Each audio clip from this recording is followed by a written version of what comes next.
Hello, good afternoon, नमस्कार। तो आगाज सीरीज का आगाज हो चुका है और इसी आगाज में एक पहला लेक्चर रहने वाला है इम्यूनोलॉजी लाइफ साइंस पार्ट का। आपके जो बायोटेक्नोलॉजी पार्ट का है पहला लेक्चर इम्यूनोलॉजी का हम लोग डिस्कस करने जा रहे हैं। आईआईटी जेएम 2025 के लिए डेडिकेटेड ये सीरीज रहने वाली है, that is target IIT JM 2025। तो हम लोग आज इम्यूनोलॉजी डिस्कस करने जा रहे हैं।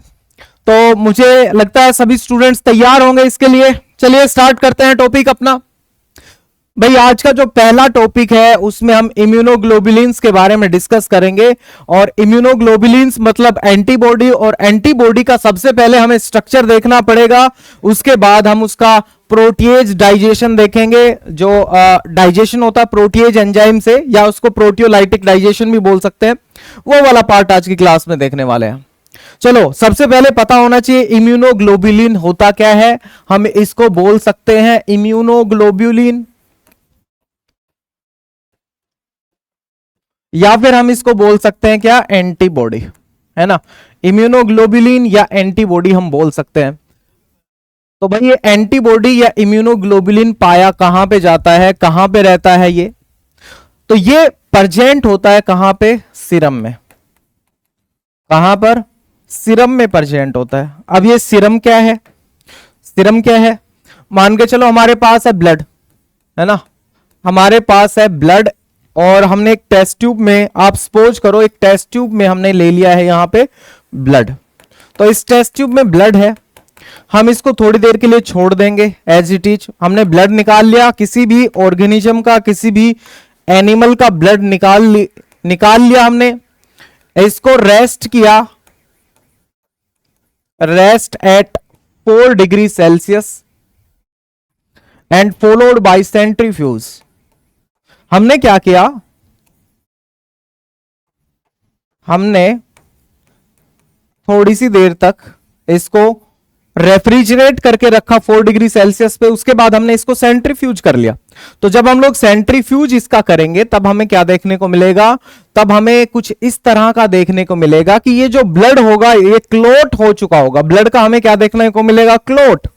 ब्लड का क्लोट जम चुका होगा, और ब्लड क्लोट के साथ साथ हमें जो दिखाई देगा वो रहेगा क्या? सीरम। इसके अलावा यहां पे एक फ्लूइड जैसा पार्ट प्रेजेंट होगा, इसके आसपास, इसके साइड में एक येलोविश लिक्विड देखने को मिलेगा, और वो येलोविश लिक्विड क्या होगा? वो येलोविश लिक्विड होगा सीरम। तो ये जो है ये हमारा क्या है? ये है सीरम। और ये जो था ये क्या था? ये था ब्लड क्लोट। ये क्या था? Blood clot. तो मैंने आपको पहले ये बताया, उसके बाद में अब मैं आपको सीरम बताने जा रहा हूं कि एक्चुअल में सीरम होता क्या है। हमने बोला कि ये सीरम में प्रेजेंट होता है, तो सीरम एक्चुअल में क्या होता है? Serum is equal to what? Serum is equal to plasma minus clotting factor. Plasma में से अगर क्लोटिंग फैक्टर घटा दो तो वो बच जाता है सीरम। प्लाज्मा क्या होता है? जब हम ब्लड के बारे में बात करते हैं, जब हम बोलते हैं ब्लड, तो ब्लड के दो कंपोनेंट्स होते हैं। एक क्या होता है? Cellular component. एक क्या होता है? Cellular component. और दूसरा कंपोनेंट क्या होता है? दूसरा कंपोनेंट होता है लिक्विड कंपोनेंट या फ्लूइड कंपोनेंट, ठीक है, या फिर फ्लूइड कंपोनेंट, जिसको हम क्या बोलते हैं? प्लाज्मा। फ्लूइड कंपोनेंट जो होता है उसको क्या कहा जाता है? That is known as plasma. तो अप्रोक्सीमेटली 45% पार्ट ये होता है और 55% पार्ट ये होता है प्लाज्मा। अब सेल्यूलर कंपोनेंट में आरबीसी, डब्ल्यूबीसी, प्लेटलेट्स, ये सारे पार्ट आ जाएंगे। और फ्लूइड कंपोनेंट में क्या होगा? प्लाज्मा। यहां पे हमें देखने को मिलेगा इलेक्ट्रोलाइट्स, यहां पे हमें देखने को मिलेगा नाइट्रोजनस वेस्ट, यहां पे हमें देखने को और क्या मिलेगा? ग्लूकोज देखने को मिलेगा। यहां पे हमें प्लाज्मा प्रोटीन्स देखने को मिलेंगी, एल्ब्यूमिन, ग्लोबुलिन, फाइब्रिनोजन, ये इस तरह से हमें प्लाज्मा प्रोटीन्स देखने को मिलेंगी। तो हमारे पास ये सारे का सारा कंपोनेंट था। कौन कौन सा? ये ब्लड है, सेलुलर कंपोनेंट था, साथ में क्या था, प्लाज्मा था, दोनों से मिलके ब्लड बना होता है। हमने जब इसको रेस्ट करवाया थोड़ी देर के लिए तो ये ब्लड क्या हो गया, क्लोट हो गया। इसका मतलब प्लाज्मा में जो क्लोटिंग फैक्टर प्रेजेंट थे, जो लिक्विड कंपोनेंट या फ्लूइड कंपोनेंट में जो क्लोटिंग फैक्टर प्रेजेंट थे, उन्होंने ब्लड का क्लोट बना दिया। और जब ब्लड का क्लोट बन गया तो इसका मतलब प्लाज्मा में से क्लोटिंग फैक्टर यूटिलाइज हो गए वहां पे ब्लड क्लोट बनाने में। तो वो जो पार्ट बचता है हमारे पास, फ्लूइड पार्ट बचता है, उस फ्लूइड पार्ट को बोलते हैं सीरम। और उस सीरम में प्रेजेंट होती है एंटीबॉडी। अब एंटीबॉडी होती क्या है, चलो वो देखो एंटीबॉडी होती क्या है। तो एंटीबॉडी जो है वो एक ग्लोब्यूलर स्ट्रक्चर होता है, मतलब प्रोटीनेशियस स्ट्रक्चर है ये, प्रोटीन स्ट्रक्चर। अगर हम इसको ग्लाइकोप्रोटीन बोले तो ये ज्यादा अच्छा होगा। अगर हम इसको ग्लाइकोप्रोटीन बोले तो वो ज्यादा अच्छा होगा, क्योंकि इसमें प्रोटीन के साथ साथ कार्बोहाइड्रेट भी प्रेजेंट होता है, इसलिए हम इसको ग्लाइकोप्रोटीन बोल सकते हैं। चलो मैं सबसे पहले स्ट्रक्चर डिस्कस कर लेता हूं कि भाई ये सीरम में, हमारे पास सीरम में एंटीबॉडी प्रेजेंट होती है, तो ये एंटीबॉडी का स्ट्रक्चर क्या रहता है। ये एक वाई शेप स्ट्रक्चर हमें देखने को मिलता है। क्या, वाई शेप स्ट्रक्चर, इस तरह से एक ये वाई शेप्ड स्ट्रक्चर होता है जिसमें दो आइडेंटिकल हैवी चेन देखने को मिलेंगी हमें और दो आइडेंटिकल लाइट चेन देखने को मिलेंगे। क्या है, वाई शेप स्ट्रक्चर। वाई के जैसा एक स्ट्रक्चर है, जैसा अल्फाबेट वाई होता है वैसा एक स्ट्रक्चर है एंटीबॉडी, जिसमें क्या होती है, दो हैवी चेन और दो लाइट चेन। मैंने एक टर्म यूज की है और वो टर्म क्या है, वो टर्म है आइडेंटिकल। वो टर्म क्या है, identical heavy chain, identical light chain. ये टर्म मैंने यूज करी है यहां पे। दोनों हैवी चेन आइडेंटिकल, दोनों लाइट चेन आइडेंटिकल। ये जो पार्ट्स हैं इन पे आएंगे अभी। जस्ट पहले मैं बना रहा हूं ये वाला पार्ट जो कि क्या है, हैवी चेन है। ठीक है, जो कि क्या है, हैवी चेन है। इस तरह से मैं फॉर्मेशन कर दे रहा हूं। अब ये जो आपको ब्लॉक दिख रहे हैं ना, ये अमाइनो एसिड के ब्लॉक हैं, क्योंकि ये एक प्रोटीनेशियस स्ट्रक्चर है। यहां पे हम लोग ये शो कर दे रहे हैं और मैं अभी बताऊंगा कि ये मैंने क्या क्या चीजें शो की हैं। तो जो आपको ग्रीन कलर की दिख रही है वो है हमारे पास हैवी चेन, और जो ये लाइट कलर की दिख रही है ये है हमारे पास लाइट चेन। तो हैवी चेन और लाइट चेन। अब इनका क्या होता है, अमाइनो टर्मिनस होता है, सी टर्मिनस होता है। यहां पे क्या होगा, ये होगा अमाइनो टर्मिनल, ये इसका अमाइनो टर्मिनल, और ये इसका कार्बोक्सी टर्मिनल, और ये इसका कार्बोक्सी टर्मिनल, या फिर एन टर्मिनल या फिर सी टर्मिनल आप बोल सकते हो प्रोटीन के स्ट्रक्चर के बेसिस पे। ये एन टर्मिनल, ये एन टर्मिनल, तो इसका सी टर्मिनल यहां होगा। अब बोलो लाइट चेन कौन सी है, हैवी चेन कौन सी है। This one is the light chain.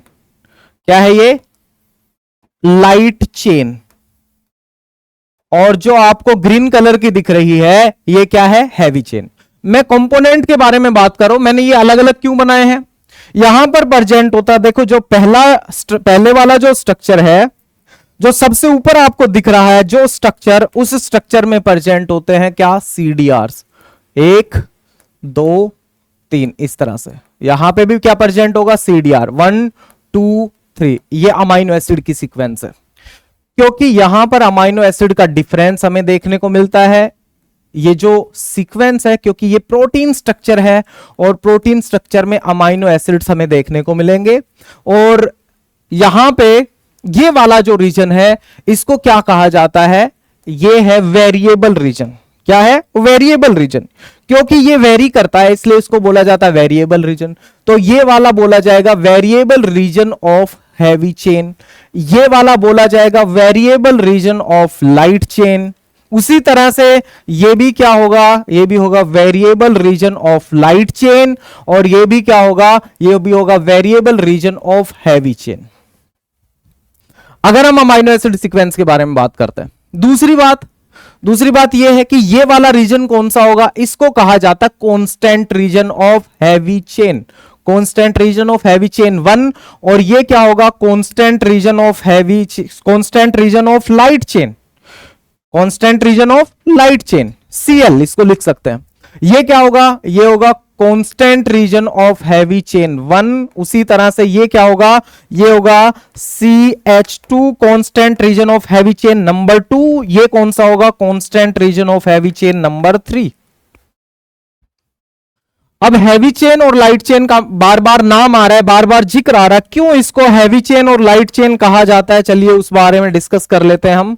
तो देखो, सबसे पहले मैं बात कर रहा हूं हैवी चेन के बारे में। हैवी चेन, तो हैवी चेन जो है वो बनी हुई होती है 450 अप्रोक्सीमेटली 450 अमाइनो एसिड से मिलकर के ये बनी होती है, और इसका जो मोलिकुलर वेट होता है वो होता है कितना, मोलिकुलर वेट होता है इसका अप्रोक्सीमेटली 50 किलो डाल्टन।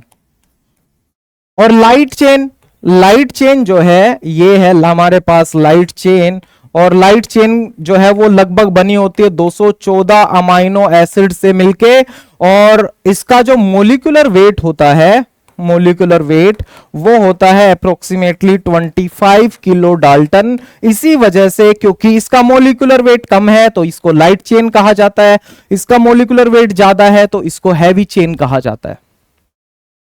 अब ये बीच में हमें देखने को मिलेगा एक रीजन जिसको बोला जाएगा हिंज रीजन। और हिंज रीजन अलग क्यों है, क्योंकि इस हिंज रीजन में हमें क्या क्या देखने को मिलता है, चलो भाई देखते हैं कि ये हिंज रीजन जो है वो अलग क्यों है। यहां पे डायासल्फाइड बॉन्ड, यहां पर डायासल्फाइड बॉन्ड, यहां पर डायासल्फाइड बॉन्ड, और यहां पर डायासल्फाइड बॉन्ड। तो जो ये चेन है ये आपस में जुड़ी रहती हैं with the help of disulphide bond. और हम बोल रहे थे कि ये ग्लाइकोप्रोटीन होती है, तो इनका ग्लाइकोसाइलेशन कहां पे होता है, या कार्बोहाइड्रेट कहां पे प्रेजेंट होगा, तो ये जो CH2 डोमेन है दोनों हैवी चेन्स का, वहां पर अवेलेबल होता है कार्बोहाइड्रेट। तो मैं इसको लिख सकता हूं कि ये क्या है मेरे पास, ये है ग्लाइकोसाइलेशन।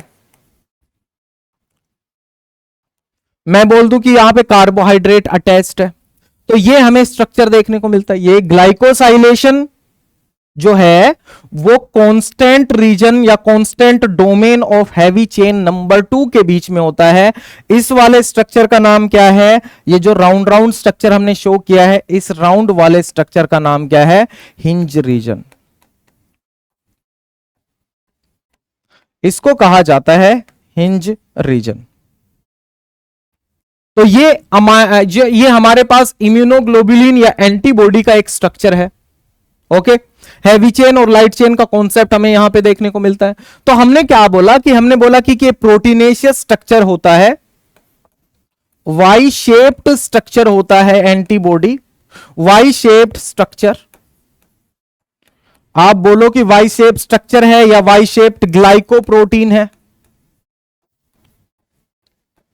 और it consist of 2 identical heavy chain and 2 identical light chain. यहां पे 2 identical consist of 2 identical heavy chain, 2 identical heavy chain and 2 identical light chain. 2 identical heavy chain, 2 identical light chain. देखो ये सारी चीजें हमें देखने को मिलती है। हमने बात की ग्लाइकोसाइलेशन कि भाई कार्बोहाइड्रेट कहां पे अटैच रहता है, ग्लाइकोसाइलेशन के बारे में बात कर लो। तो ग्लाइकोसाइलेशन मतलब addition of carbohydrate, addition of carbohydrate कहां पर होता है, at CH2 domain. CH2 domain पर कार्बोहाइड्रेट अटैच रहता है। हिंज रीजन क्या करता है, जैसे ये मान के चलो ये एक वाई शेप स्ट्रक्चर है, और ये वाला जो रीजन है ये हिंज रीजन है। ये क्या करता है, ये इसको फ्लेक्सिबिलिटी और मूवमेंट प्रोवाइड करता है। इस तरह से ये है हिंज रीजन का काम। हिंज रीजन के बारे में भी बातें आती हैं कि हिंज रीजन जो है वो कुछ पर्टिकुलर क्लासेज में देखने को मिलता है एंटीबॉडी की, कुछ पर्टिकुलर क्लासेज में, उसके बेसिस पे बात करेंगे। तो हमने ये देखा कि सीरम के अंदर एंटीबॉडी प्रेजेंट होती है, वाई शेप स्ट्रक्चर होता है, उसके ऊपर कुछ पर्टिकुलर अमाइनो एसिड की सीक्वेंस देखने को मिलती है, जैसे कि ये सीक्वेंस, ये सीक्वेंस, ये सीक्वेंस। इनको क्या बोलते हैं? इनको बोलते हैं सीडीआरस। क्या बोलते हैं इनको? सीडीआरस। जितने भी मैंने शो किए हैं सीडीआर, ये एक सीडीआर कहा जाएगा, ये दूसरा, ये तीसरा, ये चौथा, पांचवा, छठा। तो चलो सीडीआर के बारे में थोड़ा सा देख लेते हैं। सीडीआर क्या होते हैं एक्चुअल में? सीडीआर का मतलब होता है, सीडीआर का मतलब क्या होता है? सीडीआर का मतलब होता है कॉम्प्लीमेंट्रिटी डिटरमाइनिंग रीजन।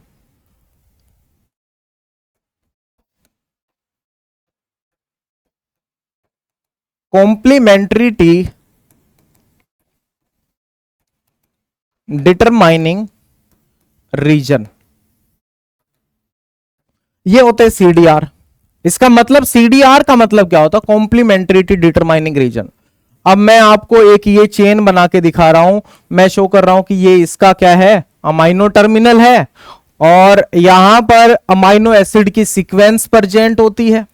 ये आप ऐसे मान के चलो अमाइनो एसिड की सीक्वेंस, पहला सीडीआर, फर्स्ट सीडीआर, ये होता है अमाइनो एसिड 25 से लेकर के 35, मतलब 5 अमाइनो एसिड मिलके सीडीआर बनाते हैं 1। So this is CDR 1। दूसरा सीडीआर, ये 50 से लेकर 55 अमाइनो एसिड जो है वो मिलके क्या बनाते हैं? CDR number second. तीसरा सीडीआर 95 से लेकर के 103 अमाइनो एसिड क्या बनाते हैं? वो बनाते हैं सीडीआर 3। CDR 3, CDR 2। इनमें क्या होता है? इनमें अमाइनो एसिड सीक्वेंस का डिफरेंस होता है। ये जो रीजन है, यहां पे वेरिएशन देखने को मिलती है। अगर मैं बात करूं, मैं सपोज करूं, मैं इस रीजन को लिख देता हूं कि ये variable region of heavy chain है। क्या है? Variable region of heavy chain. Variable क्यों बोलते हैं इसको?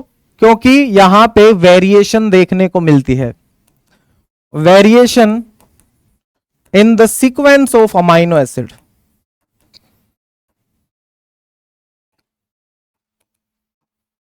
अमाइनो एसिड के सीक्वेंस में वेरिएशन देखने को मिलती है। सो दैट्स वाई इसको क्या कहा जाता है? Variable region.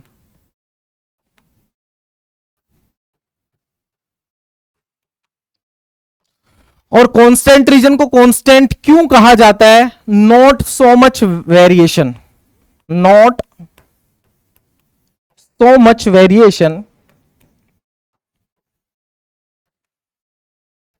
not so much variation in the amino acid sequence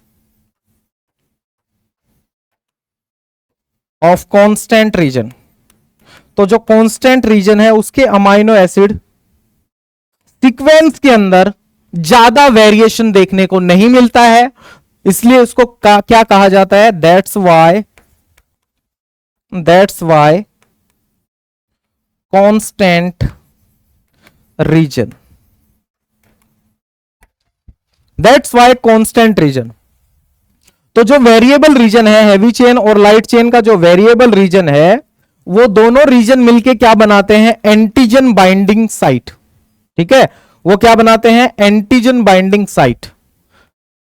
ये जैसे मान के चलो मैं इसी तरह से स्ट्रक्चर शो कर रहा हूं, और ये पार्ट और ये पार्ट, इधर से ये पार्ट और ये पार्ट। अब आप समझ गए होंगे कि यहां पे हैवी चेन कौन सी है, लाइट चेन कौन सी है। यहां पे होंगे सीडीआर 1 2 3। एक्चुअल में ये अमाइनो एसिड के सीक्वेंस होते हैं अलग अलग, इसलिए इनको सीडीआर बोलते हैं, कॉम्प्लीमेंट्रिटी डिटरमाइनिंग रीजन। ये क्या करेंगे? ये होते हैं हमारे पास antigen recognition site, antigen recognition site. ये क्या करते हैं? ये एंटीजन को पहचानेंगे, ये भी एंटीजन को पहचानेगा और ये भी क्या करेगा? एंटीजन को पहचानेगा। एंटीजन रिकॉग्निशन, तो ये दोनों एंटीजन को क्या करेंगे, दोनों के दोनों एंटीजन्स को रिकॉग्नाइज करेंगे। ये एंटीजन रिकॉग्निशन साइट हमें देखने को मिलती है। So they are the antigen recognition site, या आप इसको ऐसे भी बोल सकते हो द एंटीजन डिटरमाइनिंग साइट। आप इसको और क्या बोल सकते हो, आप इसको बोल सकते हो एंटीजन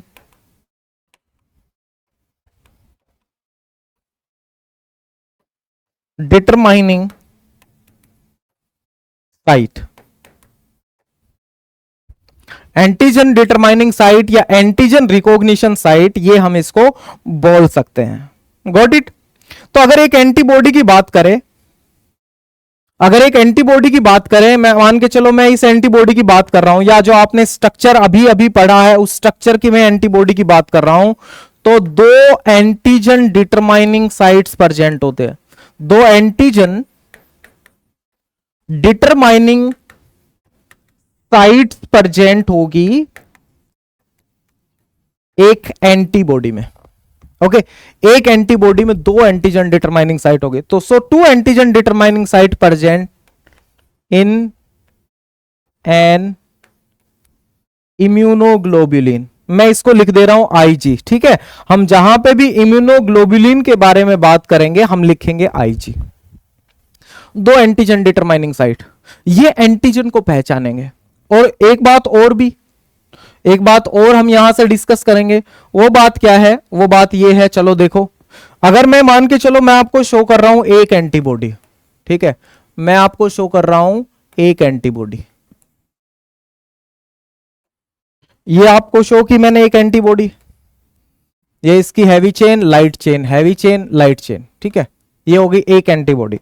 दूसरी एंटीबॉडी मैं आपको शो कर रहा हूं, दोनों में मैं डिफरेंस क्रिएट करूंगा,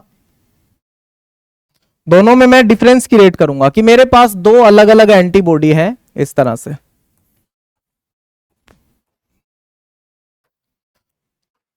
ये एंटीबॉडी इस तरह से, ये मैंने शो कर दिया। चलो ये और ये, ठीक है, ये क्या है, एक एंटीजन डिटरमाइनिंग साइट, एंटीजन को रिकॉग्नाइज करेगा।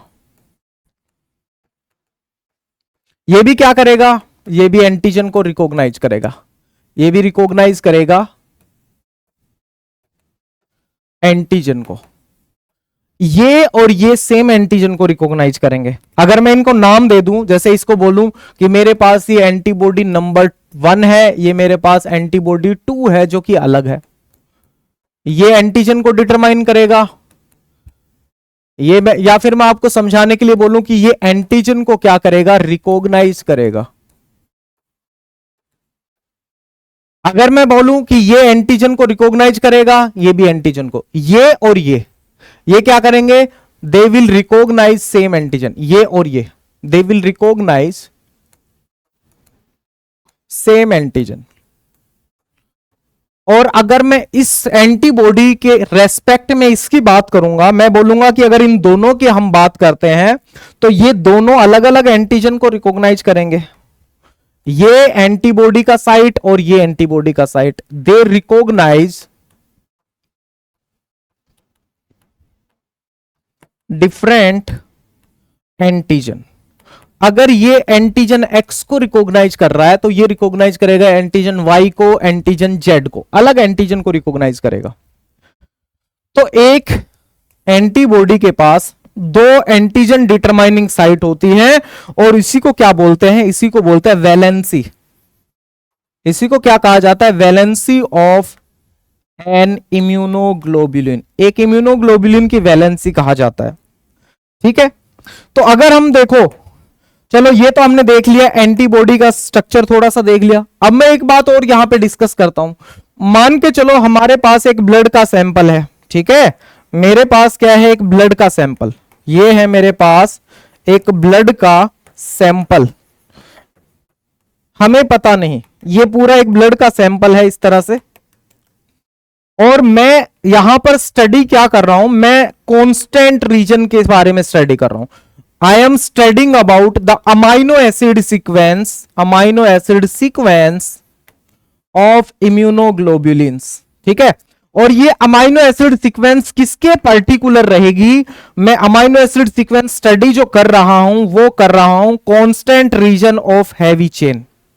जो हैवी चेन थी उसके कांस्टेंट रीजन का अमाइनो एसिड सीक्वेंस मैं चेक कर रहा हूं, और जब मैं इस सैंपल में से निकालूंगा और मैं अमाइनो एसिड सीक्वेंस की अगर मैं स्टडी करूंगा तो मुझे हर छठी immunoglobulin, her sixth, every sixth antibody will resemble, ठीक है, every sixth antibody will resemble the first 5 antibody.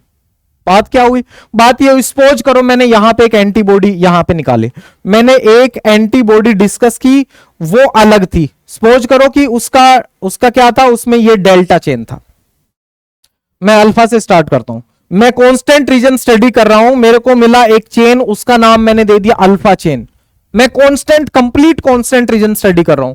मुझे दूसरी एंटीबॉडी मिली, उसका अमाइनो एसिड सीक्वेंस अलग था, उसका नाम मैंने दे दिया गामा, ठीक है, मैंने उसका नाम क्या दे दिया? गामा। एक और अमाइन एंटीबॉडी निकाली, उसकी सीक्वेंस अलग थी, उसका नाम दे दिया मैंने एप्सिलॉन। एक और एंटीबॉडी निकाली, उसका सीक्वेंस अलग था, उसका नाम दे दिया मैंने डेल्टा। एक और एंटीबॉडी निकाली सैंपल से, उसकी सीक्वेंस मैंने स्टडी की, उसका नाम दे दिया मैंने म्यू।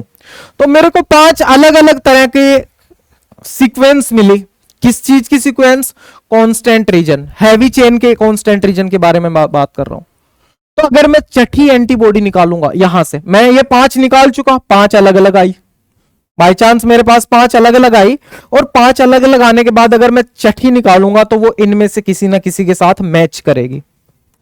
इसका मतलब हमारे ब्लड के अंदर constant region of heavy chain के अमाइनो एसिड सीक्वेंस के बेसिस पे 5 क्लास एंटीबॉडी होती है। हमारे पास क्लास ऑफ एंटीबॉडी कितनी निकल के आती है? 5 क्लास। और ये किसके बेसिस पे है वो वहां पर लिखा हुआ है। इसको कहा जाता है, अगर उसकी कांस्टेंट रीजन में अल्फा चेन है उसको क्या कहा जाएगा? IgA।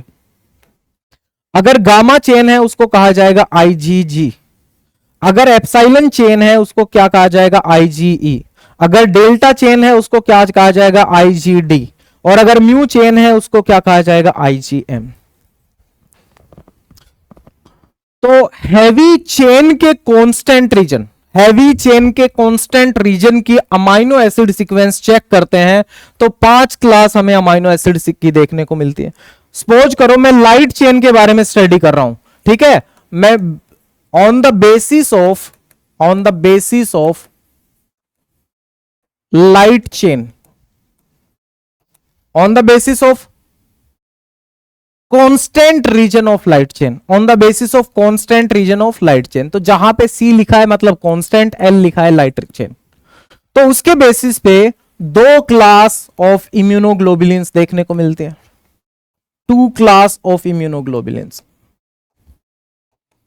अगर मैं कांस्टेंट रीजन स्टडी कर रहा हूं और लाइट चेन का कांस्टेंट रीजन स्टडी कर रहा हूं तो मेरे पास 2 क्लास इम्यूनोग्लोबुलिन्स की देखने को मिलती है। एक क्लास को कहा जाता है कप्पा, दूसरी क्लास को कहा जाता है लैम्बडा, ठीक है। इसको क्या कहा जाता है? कप्पा, और इसको क्या कहा जाता है? लैम्बडा। 60% ह्यूमंस में ये होती है, 40% ह्यूमंस में ये होती है। तो ज्यादातर हम जो स्टडी करते हैं मोस्टली ये स्टडी किया जाता है,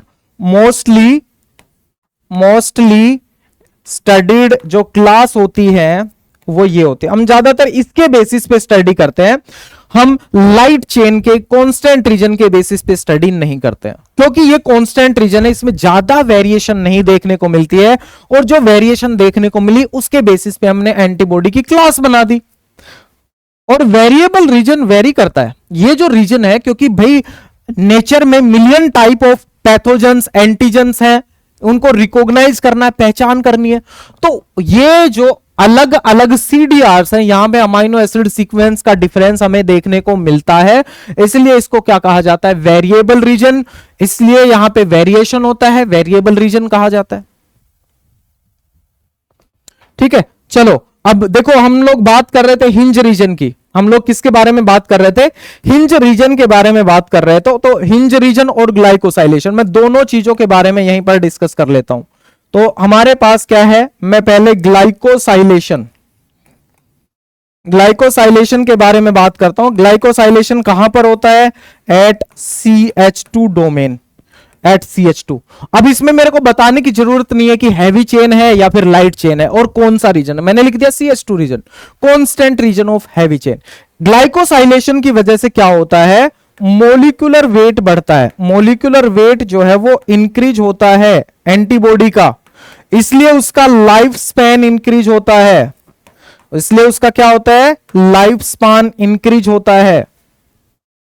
और क्या होता है? उसकी सोल्यूबिलिटी इंक्रीज होती है। उसकी क्या होती है? सोल्यूबिलिटी इंक्रीज होती है। तो ग्लाइकोसाइलेशन का ये फायदा है। और मैं हिंज रीजन की बात करूं, हिंज रीजन,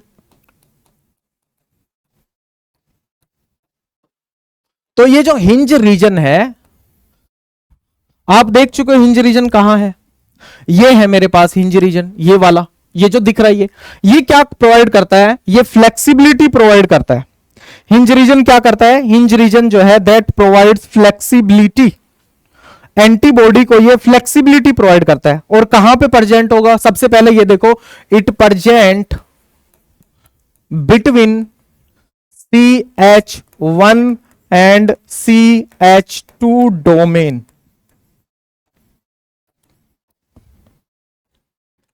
ये 10 से लेके 62 अमाइनो एसिड्स से मिलके बना हो सकता है हिंज रीजन।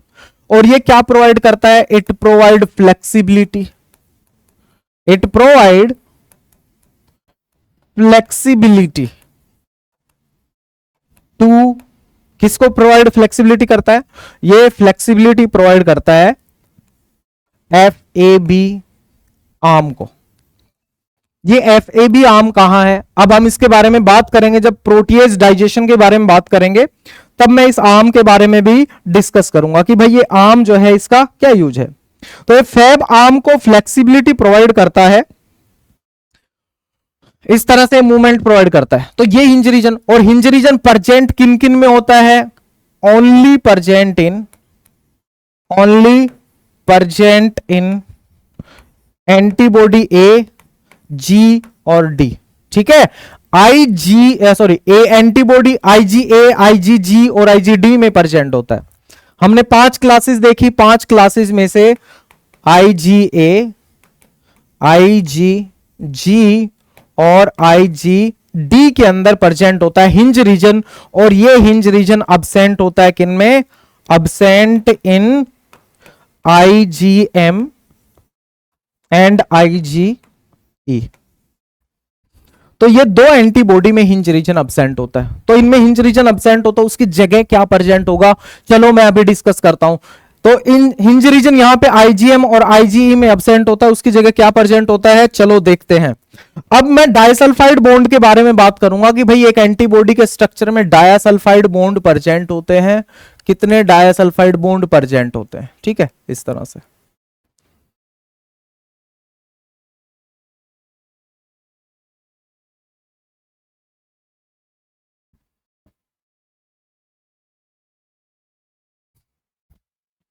एक एंटीबॉडी में कितने डायसल्फाइड बॉन्ड प्रेजेंट होते हैं?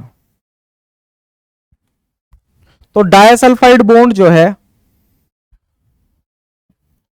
वो दो तरह से प्रेजेंट हो सकते हैं, ठीक है। डायसल्फाइड बॉन्ड दो तरह से प्रेजेंट हो सकते हैं। मैं जो यहां पे कलर वेरिएशन दे रहा हूं, ये अलग अलग चेन का कलर है। क्या है? अलग अलग चेन्स का कलर। डायसल्फाइड बॉन्ड कहां कहां प्रेजेंट होगा? देखो, डायसल्फाइड बॉन्ड यहां होगा, यहां होगा, यहां होगा, यहां होगा, यहां पर होगा ये। तो ये जो मैंने साइट बनाई है जितनी भी, इन साइट्स में प्रेजेंट होता है डायसल्फाइड बॉन्ड। यहां, यहां एक हिंज रीजन, यहां इस तरह से दो डायसल्फाइड बॉन्ड प्रेजेंट होते हैं। यहां दो डायसल्फाइड बॉन्ड, यहां भी डायसल्फाइड बॉन्ड, यहां भी डायसल्फाइड बॉन्ड, यहां भी डायसल्फाइड बॉन्ड, यहां भी डायसल्फाइड बॉन्ड। हमें लिखना है डायसल्फाइड बॉन्ड ऐसे, ठीक है, ये ऐसे शो करना है। तो डायसल्फाइड बॉन्ड जो है किसी एंटीबॉडी में दो तरह के हो सकते हैं। एक तो कैसा, इंट्राचेन। कैसा, इंट्राचेन। इंट्राचेन का मतलब with in one chain, with in one chain. अगर एक चेन के बारे में मैं बात कर रहा हूं तो विद इन चेन। तो अगर आप देखो लाइट चेन के अंदर कितने बैंड है, लाइट चेन के अंदर कितने बॉन्ड्स हैं, डायासल्फाइड बॉन्ड। हम लोग किसके बारे में बात कर रहे हैं, हम लोग बात कर रहे हैं डायासल्फाइड बॉन्ड के बारे में। और डायासल्फाइड बॉन्ड जो है, डायासल्फाइड बॉन्ड सबसे पहले हम intra chain, with in chain, एक चेन के डाइसल्फाइड बॉन्ड। लाइट चेन में कितने होते हैं, अगर एक चेन की बात करो, एक चेन में दो इंट्रा चेन डाइसल्फाइड बॉन्ड होते हैं। दो चेन में टोटल कितने, चार, 1 2 3 4। तो ये हो गई मेरे पास लाइट चेन, ये हो गई मेरे पास हैवी चेन। आपको एज इट इज पता है, आपने देख लिया है। हैवी चेन में कितने होते हैं भाई, हम एक एक चेन के बारे में बात कर रहे हैं ना। तो हैवी चेन में कितने होते हैं, हैवी चेन में कितने हो सकते हैं, एक हैवी चेन में 1 2 3 एंड 4। एक हैवी चेन के अंदर 4 से लेकर के 5 हो सकते हैं, और दो हैवी चेन के अंदर कितने हो सकते हैं, 8 से लेकर के 10 तक। और ऐसा क्यों, ऐसा क्यों होता है भाई, ऐसा इसलिए होता है क्योंकि अगर मैं यहां पे बात करूं IG M and IG E, इन दोनों के अंदर क्या है, इन दोनों के अंदर हिंज रीजन अब्सेंट है। हिंज रीजन जो है वो यहां पर अब्सेंट है। हिंज रीजन क्या है, अब्सेंट। और इस हिंज रीजन की जगह इनमें क्या देखने को मिलता है, CH4 डोमेन, एक एक्स्ट्रा डोमेन देखने को मिलता है, CH4 डोमेन। तो ये IgM और IgE का स्ट्रक्चर हमें कुछ इस तरह से देखने को मिलेगा।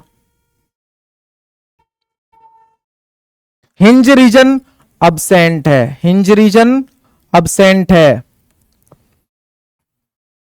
हिंज रीजन की जगह क्या प्रेजेंट है, CH4 डोमेन प्रेजेंट है। ये जो दोनों एंटीबॉडी अभी मैंने बताई है, वो उसका स्ट्रक्चर हमें कुछ इस तरह से देखने को मिलेगा। तो ये क्या है, ये तो या तो IgM और IgE, IgM और IgE। एक्स्ट्रा क्या है, variable heavy, constant heavy 1, constant heavy 2, constant heavy 3, constant heavy 4।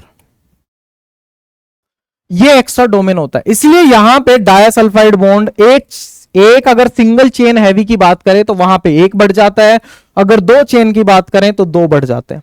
तो ये हमने देखे इंटरचेन डायसल्फाइड बॉन्ड, सॉरी इंट्राचेन। अगर इंटरचेन की बारे में बात करो, इंटरचेन का मतलब होता है बिटवीन द चेन। अब मैं यहां पे जो बात कर रहा हूं, मैं बात करूंगा इंटरचेन डायसल्फाइड बॉन्ड की।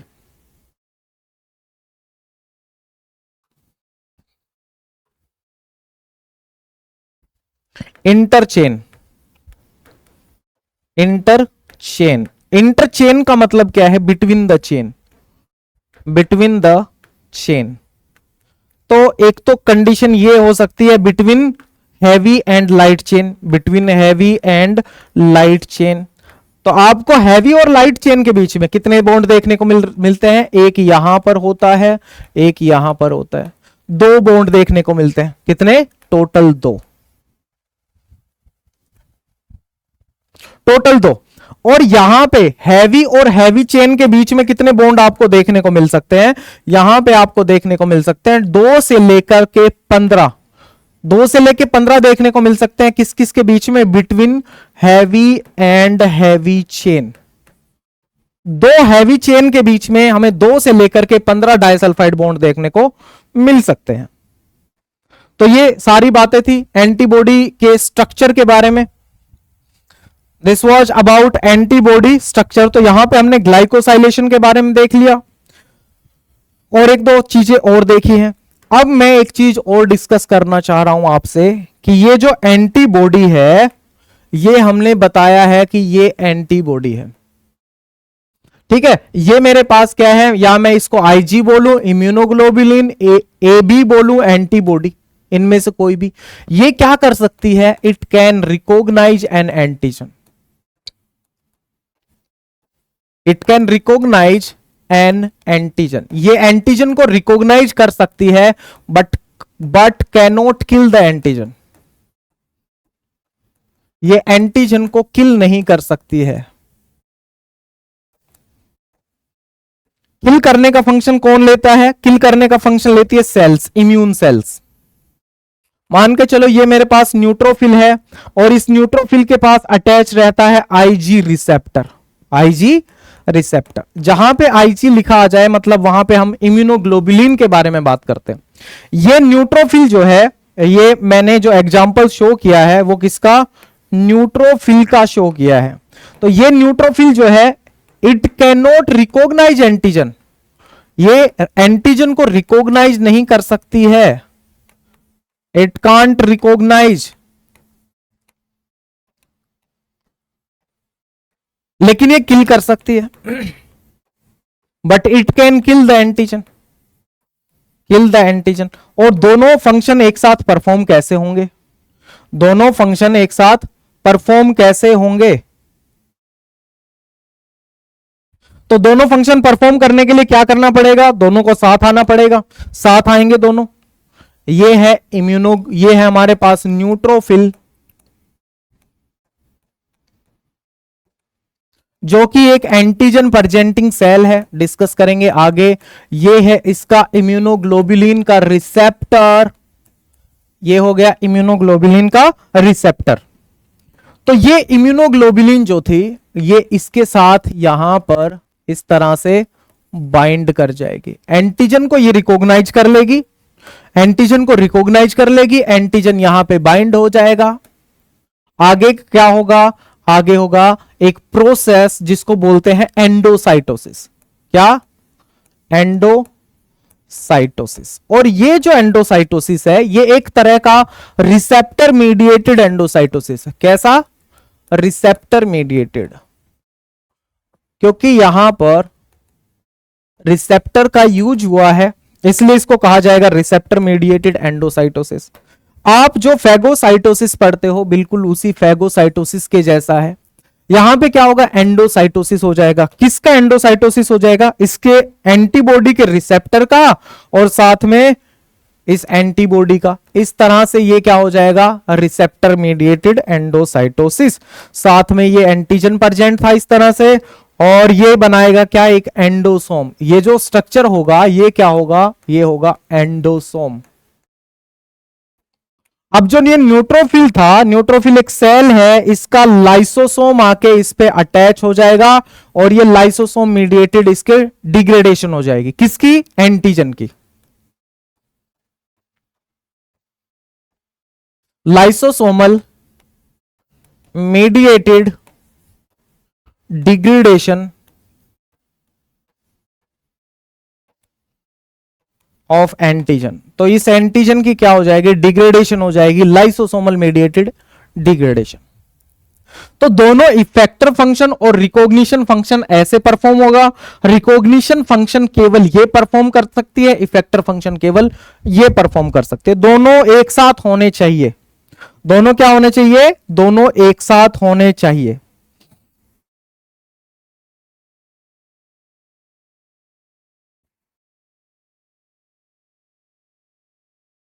देखो एक और भी चीज था, ग्लाइकोसाइलेशन में ही हम लोग इंक्लूड कर सकते हैं उसको। ग्लाइकोसाइलेशन एक और भी चीज एक्स्ट्रा चीज करता है और उस एक्स्ट्रा चीज का क्या नाम है, it provide effector function, it provide effector function to CH domain. ठीक है, ये क्या करता है, it provide effector function. Effector function का मतलब क्या है, इफेक्टर फंक्शन का मतलब है to neutralise the antigen, neutralise the antigen, ये है इफेक्टर फंक्शन का मतलब। तो ये ग्लाइकोसाइलेशन जो है, कार्बोहाइड्रेट जो जुड़ता है, it provide effector function to constant domain of heavy chain. Heavy chain का जो कांस्टेंट डोमेन है उसको इफेक्टर फंक्शन प्रोवाइड करता है। कौन? ये ग्लाइकोसाइलेशन। ठीक है भाई।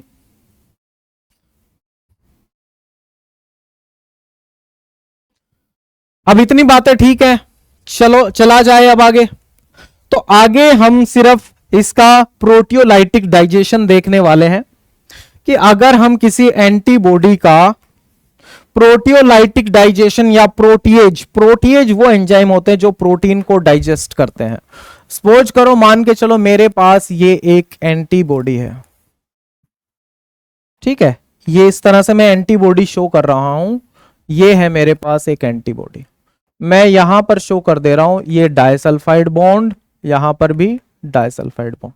आप इसको अब कंसीडर कर लेना कि भाई कौन सा वेरिएबल डोमेन है, कौन सा कांस्टेंट है, कौन सा हैवी चेन है, कौन सा लाइट चेन है। तो मैं पेपेन से इसको डाइजेस्ट करता हूं, पेपेन से, ठीक है, किससे? पेपेन से।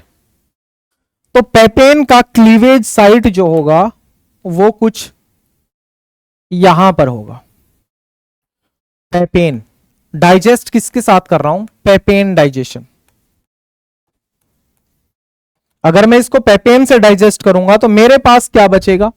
मेरे पास एक इतना पार्ट बचेगा हैवी और लाइट चेन का मिलके, दूसरा पार्ट मेरे पास ये रहेगा, ये भी हैवी और लाइट चेन का मिलके बना है, तीसरा पार्ट मेरे पास ये रहेगा, ये वाला पार्ट जिसमें यहां 2 डाइसल्फाइड बॉन्ड है।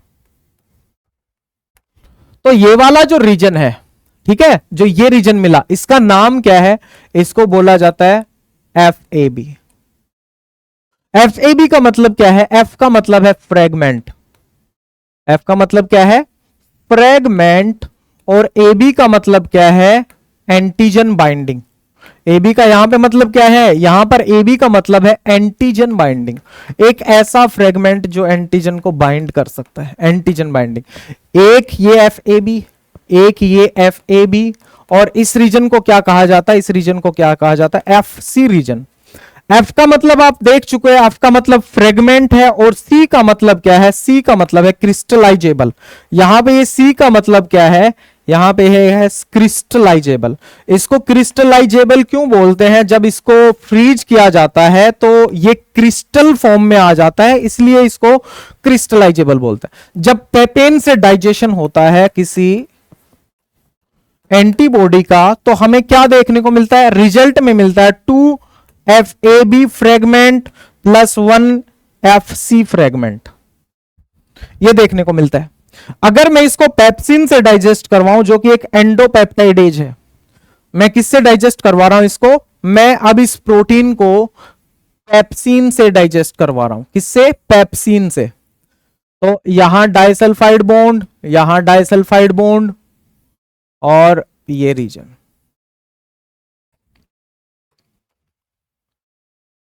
मैं इसको डाइजेस्ट करवा रहा हूं पेप्सिन से, ठीक है।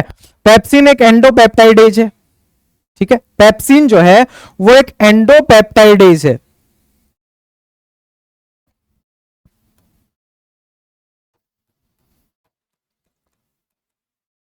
मैं आपको बहुत ज्यादा डीप में नहीं बता रहा हूं कि भाई ये कौन से अमाइनो एसिड्स को ब्रेक करेगा या ये कहां पे अपना जो ब्रेक पॉइंट शो करेगा। तो इसका जो क्लीवेज साइट है वो कुछ इस तरह से रहेगा, ठीक है, ये इसका क्लीवेज साइट है। तो जब पेप्सिन से डाइजेशन किया जाएगा हमें एक रीजन ये मिलेगा, ठीक है, एक ये रीजन मिलेगा, यहां पे 2 डाइसल्फाइड बॉन्ड इस तरह से। उसके अलावा हमें बहुत सारे फ्रेगमेंट्स मिलेंगे। हमें क्या मिलेंगे? बहुत सारे फ्रेगमेंट्स, ऐसे इस तरह से टूटे हुए फ्रेगमेंट्स। ये क्या है? n number of FC fragment. और हमें एक और क्या मिला?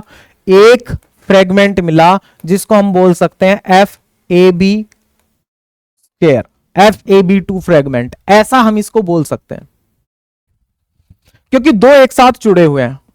फ्रेगमेंट एंटीजन बाइंडिंग 2, 2 फ्रेगमेंट्स हमें देखने को मिलेंगे, FAB2 2 फ्रेगमेंट्स देखने को मिलेंगे। अगर इन वाइवो की बात करो तो ये एंटीजन को रिकॉग्नाइज कर सकता है, it can bind antigen, it can bind with antigen. अगर इन वाइवो देख रहे हैं तो ये एंटीजन के साथ बाइंड कर सकता है, it can not bind the antigen.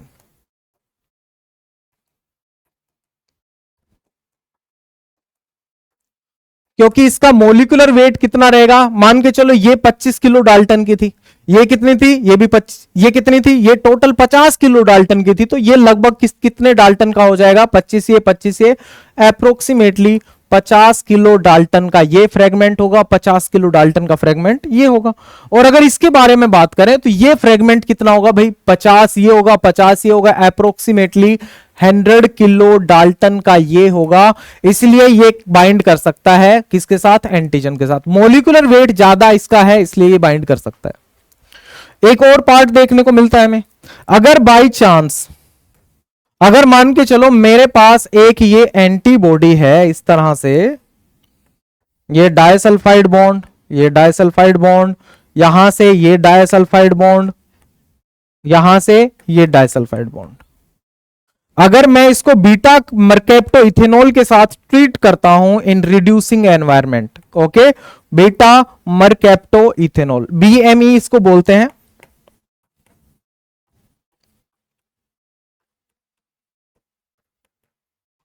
Beta mercaptoethanol, और इसको रिड्यूसिंग एनवायरमेंट में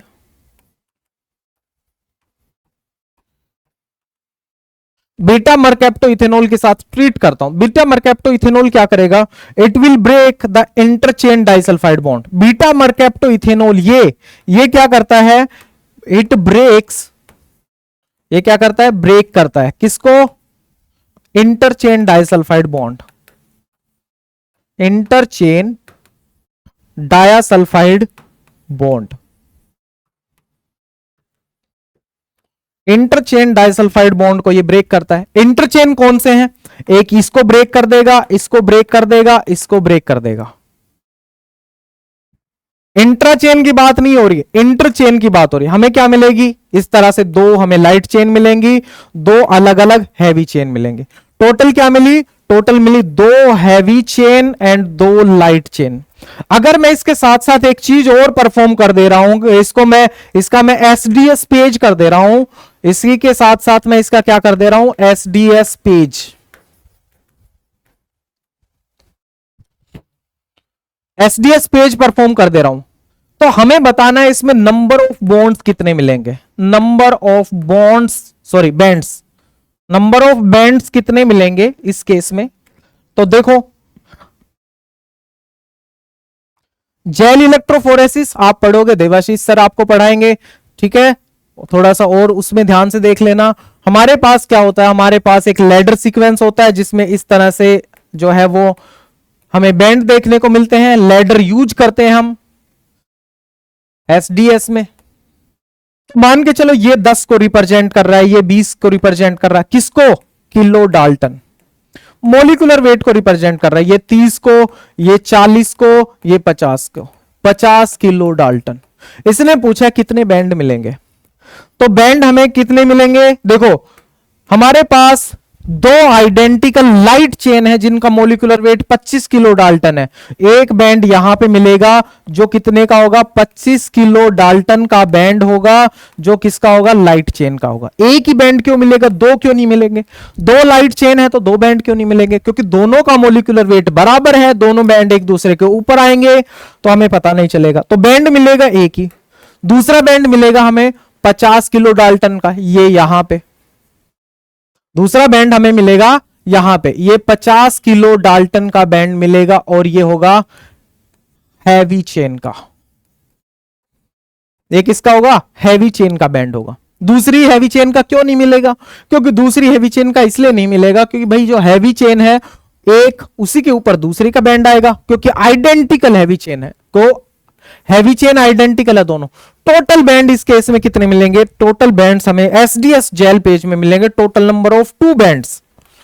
बैंड कितने मिलेंगे, 2 बैंड। एक बैंड किसका होगा, 1/4 हैवी एंड 1/4 लाइट चेन, एक हैवी चेन का मिलेगा, एक लाइट चेन का मिलेगा, एक हैवी चेन का बैंड, एक लाइट चेन का बैंड। तो ये प्रोटियोलाइटिक डाइजेशन था। अब देखो एक और भी चीज होती है, एक और भी चीज होती है। आप लोगों ने हिंज जॉइंट देखे? एक और तरह के जॉइंट्स हमें यहां पे देखने को मिलते हैं, हिंज रीजन बोल दो या हिंज जॉइंट बोल दो। उसके अलावा भी कुछ जॉइंट होते हैं क्या? यस, इन डोमेन्स के बीच में होते हैं। यहां पे एक जॉइंट होगा, यहां पे एक जॉइंट होगा, यहां पे एक जॉइंट, यहां पे एक जॉइंट, और उसके बाद यहां एक जॉइंट, यहां एक जॉइंट। तो इन जॉइंट्स को क्या बोलते हैं? These joints are known as elbow joints. Usually ये हमें कहां पे देखने को मिलते हैं? यूजुअली ये हमें यहां पे देखने को मिलते हैं, यहां देखने को नहीं मिलते हैं। तो मैं इसको शो कर रहा हूं कि हमें जो जॉइंट्स देखने को मिलेंगे, ये वाला और ये वाला और ये वाला, ये वाला, ये जॉइंट्स होते हैं, इनको कहा जाता है एल्बो, एल्बो जॉइंट। ये लेस फ्लेक्सिबल होते हैं as compare to hinge region, they are less flexible, so they are the elbow joints. किस किस के बीच में होते हैं? वेरिएबल हैवी और कांस्टेंट हैवी। वेरिएबल लाइट और कांस्टेंट लाइट के बीच में हमें क्या देखने को मिलते हैं? Elbow joints. They are the elbow joint और they are less flexible as compare to hinge reason.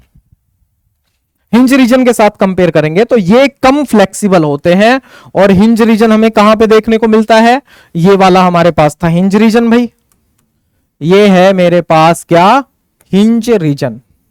तो ये हिंज रीजन हो गया और ये हो गए elbow joints. This is all for today class. आज की क्लास में हमने क्या क्या देखा है? हमने देखा स्ट्रक्चर, ठीक है, एंटीबॉडी का स्ट्रक्चर देखा, डायासल्फाइड बॉन्ड देखे, डायासल्फाइड बॉन्ड्स देखे, और क्या हमने यहां पे आज की क्लास में देखा है? Proteolytic digestion. तो दिस वाज फर्स्ट क्लास। इसके बाद कंटिन्यू क्लास चलती रहेंगी, बहुत सारे टॉपिक्स और भी आएंगे। इम्यूनोलॉजी आपकी ऑलमोस्ट सारी की सारी कवर हो जाएगी, ठीक है। आप स्टार्ट करते चलो और साथ साथ क्वेश्चन आप प्रैक्टिस करते चलो। आप क्वेश्चन देखो कि इम्यूनोग्लोबुलिन्स के क्वेश्चंस जो आए हुए हैं एग्जाम में, उन क्वेश्चंस को देखना स्टार्ट करो।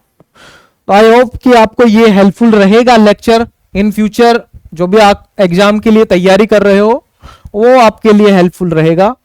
आज की क्लास में बस इतना ही भाई। अब हम कल की क्लास में जो नेक्स्ट क्लास रहेगी उसमें आप लोगों से मिलते हैं नए टॉपिक के साथ। हम जितनी भी एंटीबॉडी की क्लासेज हैं उन सभी के बारे में डिस्कस करेंगे। आईजीजी, आईजीएम, आईजीई, आईजीडी और आईजीए देखेंगे। इन सभी एंटीबॉडीज के अंदर में क्या क्या डिफरेंस रहते हैं, कहां कहां ये यूजफुल रहती है, वो सारी चीजें देखें। चलिए, wish you all the best and thank you very much.